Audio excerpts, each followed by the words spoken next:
Assalamualaikum warahmatullahi wabarakatuh. Jumpa lagi di channel Global Eksakta, tempat nyaman belajar sains dan matematika. Adik-adik, kali ini saya akan mengajak adik-adik untuk mempelajari tentang sistem organisasi kehidupan. Ini materi IPA kelas 7 SMP. Jangan kemana-mana, tetaplah di video ini sampai habis. Bagi yang baru bergabung, mohon dukungannya agar channel kami terus berkembang dengan menekan tombol subscribe dan aktifkan lonceng notifikasinya agar tidak ketinggalan dengan video-video terbaru dari kami.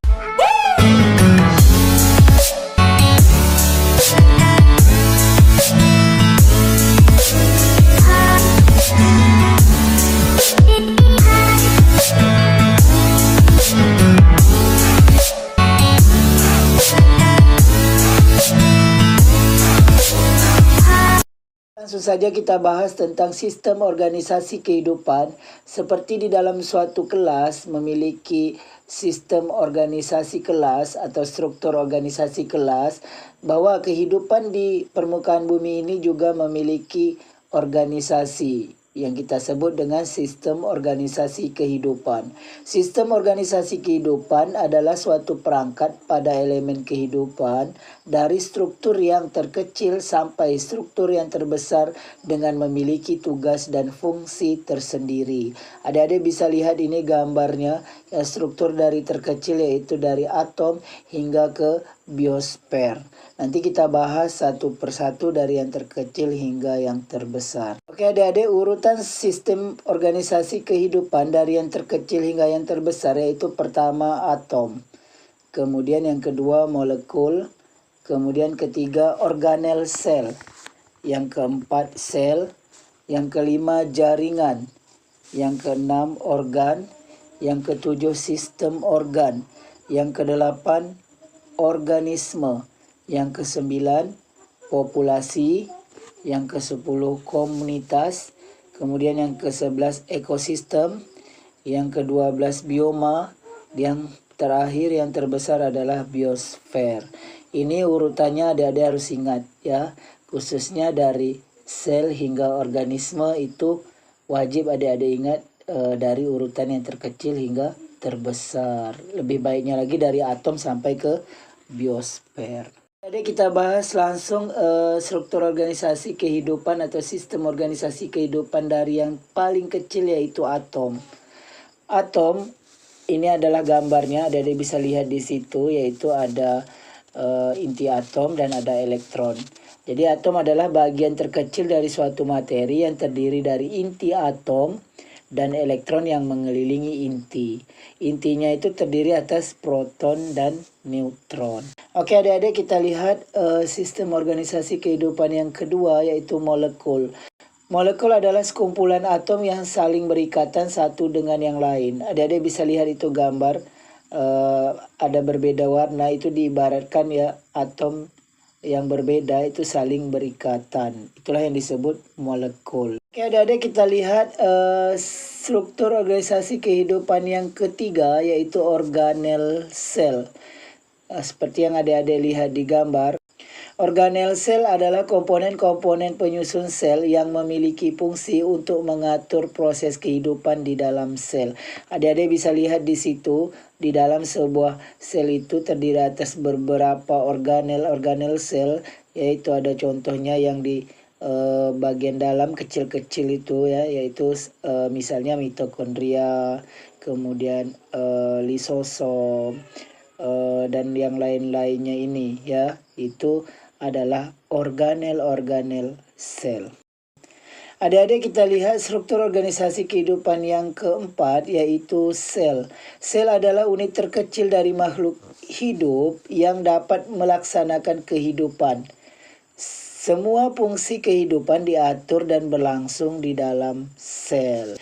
Suatu benda bisa dikatakan makhluk hidup ya apabila telah memiliki minimal satu sel.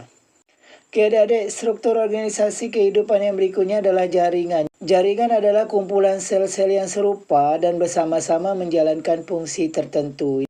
Ini adalah contoh jaringan dari unggas. Oke adik-adik, kita lihat struktur organisasi kehidupan yang berikutnya yaitu organ. Organ adalah sistem jaringan yang bekerja sama dalam skala yang besar untuk melakukan pekerjaan tertentu di dalam tubuh manusia.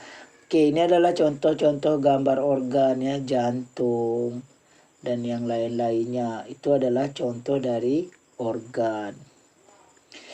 Sekumpulan organ yang bekerja sama untuk menjalankan fungsi tubuh tertentu disebut sistem organ ya.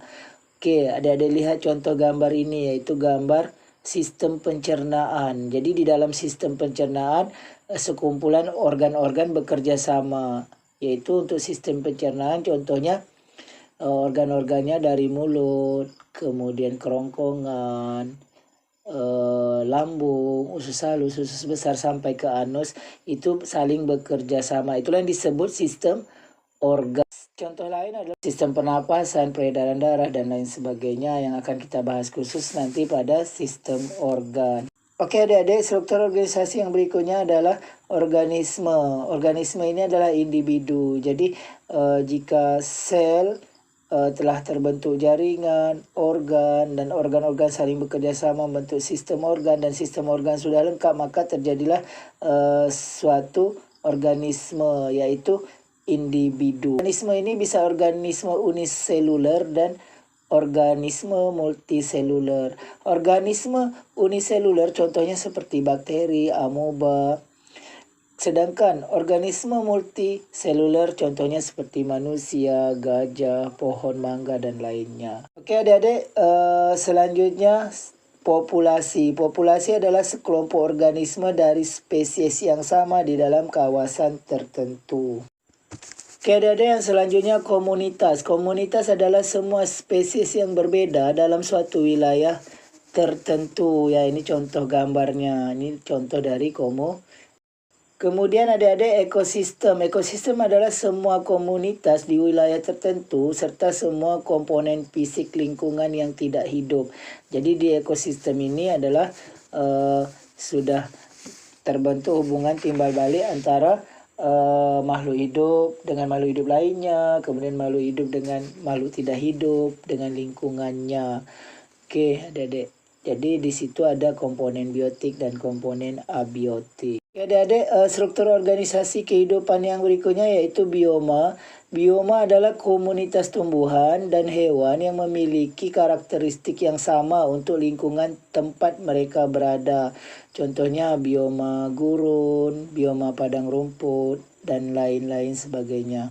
Ada struktur organisasi yang terbesar yaitu biosfer. Biosfer adalah semua ekosistem di bumi digabungkan. Jadi semua komponen di permukaan bumi ini, baik hewan, tumbuhan, bakteri, batuan, molekul, dan sebagainya. Jadi biosfer ini adalah semua ekosistem di bumi digabungkan. Adik-adik, pada akhir video ini akan disajikan soal-soal latihan bagi adik-adik yang ingin memantapkan materi struktur organisasi kehidupan. Materi IPA kelas 7 SMP. Demikian video kita kali ini. Terima kasih atas perhatiannya. Sampai jumpa pada video yang berikutnya. Jangan lupa like, share, dan subscribe channel ini.